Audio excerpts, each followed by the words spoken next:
I see a hat there. You mentioned Free Tommy. Do you want to explain to the viewers why you believe that the persecution or the prosecution of Tommy Robinson is entirely political? Yeah, of course it's political. I mean, look what he's in prison for, right? He's in prison in a criminal confines, in solitary confinement, as a journalist for a civil contempt charge for simply playing a film that the government didn't want him to play, right? Exposing the truth that the government didn't want people to know. Of course it's political. It's lawfare. It's what they've been doing to Tommy Robinson for the last 20 years.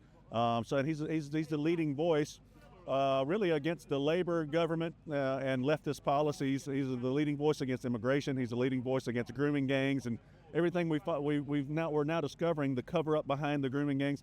Tommy Robinson's been speaking out these things for years, and they're trying to silence him once again, as they've done before. So, like I said, he's their leading voice, and of course, it's political.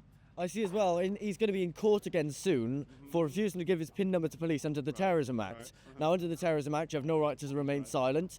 They've used it against political activists before, like Paul Golding. Recently, they used it against Callum from Lotus Eaters, who was pulled over at the airport, and he was questioned for 4 hours. They had no suspicion of him committing a crime, and I understand very similar to the Patriot Act you got in America.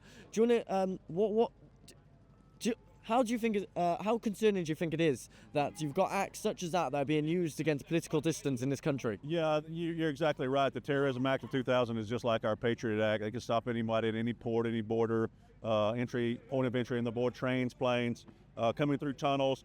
And, they stopped Tommy Robinson. They know quite well who Tommy Robinson is. They knew he wasn't a terrorist, but they said, we're stopping you under the Terrorism Act. We suspect you of terrorism. So now you have to give us your phone and you have to give us your password. Well, these two things are conflicting because you're supposed to have freedom of press in the United Kingdom as well, right?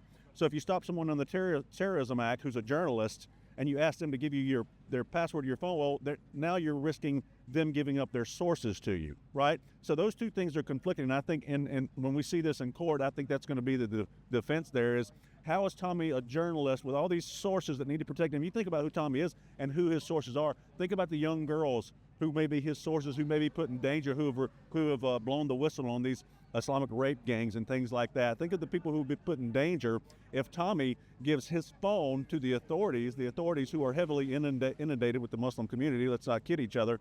They want him to turn all that information over. Tommy's not going to do that. He's not going to give up this because he's going to put these people in harm's way if he does that. So somebody needs to get to the bottom of, I think that's what the court needs to decide is which is more important, freedom of the press or getting Tommy's password and him revealing his sources, and so. With Trump in America, he's now kind of paving the way for stuff to actually be done around mass deportations, and I mean he's firing his staff now who've got pronouns in their emails, and he's closing all these DEI departments. Yeah. Do you think that's going to have a knock-on effect for the rest of the Western Europe? I think so. I think you're going to start to see the entire DEI policies across the West dissolve as you see America benefit from what Trump's doing. Right, he's already signed an order now. Making sure the entire federal government removes pronouns from their emails, right? It's just really a breath of fresh air. It's a big weight off of all of our shoulders. We were so inundated with this, BS basically, that from the left ridiculousness that anybody can be if you're a woman, you can be a man. If you're a man, you can be a woman. It doesn't matter how you're born. It's just nonsense, right? And I think when the rest of the world sees how America starts to thrive from us actually enforcing our laws at the border, like every country should be doing, we're going to start to thrive, and the rest of the world's going to see that, and I think they're going to say, well, maybe we should give conservatism a try. Yeah. Last time we were here, we asked everyone what it means to be British, because this is a celebration of being British. That's why we're here today. We're celebrating our cultural identity. Why? I feel like, especially young people, they've lost that cultural identity. They don't know what it means to be British anymore. So what do you think the role of cultural identity plays? Is it important to you? Well, your kids don't have an identity anywhere in the West because it's by design, right? These leftist governments come in and they remove the family unit. They remove any devotion to the country. Then they don't emphasize that in education anymore, right? They don't emphasize it anywhere. So that's why the kids don't identify with the countries that they come from anymore. So what needs to happen is the education system needs to get back to the basics of teaching math, English, history, and those types of things, and leave this DEI and transgenderism and all these things that kids don't need to be learning at that age out. of education anyway, and just get back to the basics. And I think you're going to start to see nations thrive because it all comes from our youth, right? And what we're seeing now in the West is really symptomatic of the last 30 to 40 years of leftist infiltrating education systems all across the West.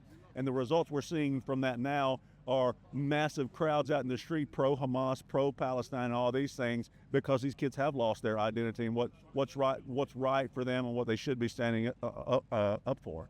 I've seen recently they've actually started banning a lot of people from going to visit Tommy in prison. Were you one of those people? Yeah. Do you want to explain a little bit of a backstory to that? Yeah. Well, one of the goals for me coming here was I had scheduled a meeting with Tommy in prison for tomorrow, actually. And right before I got on the plane to come to London, I got a letter from the prison who says, unfortunately, because you have a social media platform, we're not going to allow you to see Tommy because we're afraid you may share some of the details of that visit on your social media platform, which is quite ridiculous to me because they were offering NDAs for folks anyway, non-disclosure agreements, and I was fully prepared to sign one of those. I'm not going to prison to see Tommy just so I can boost my social media. I'm going to see my friend, offer what comfort and support I can for him. That's what the visit was about.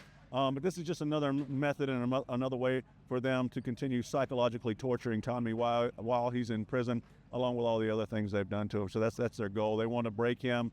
But I got news for them. They're not going to break Tommy Robinson. They're just going to make his voice even louder when he comes out. They're going to make the British people's voice even louder. If you look through history, this isn't the first government to try these tactics on their people. It never works out well for leftist governments in the end. So.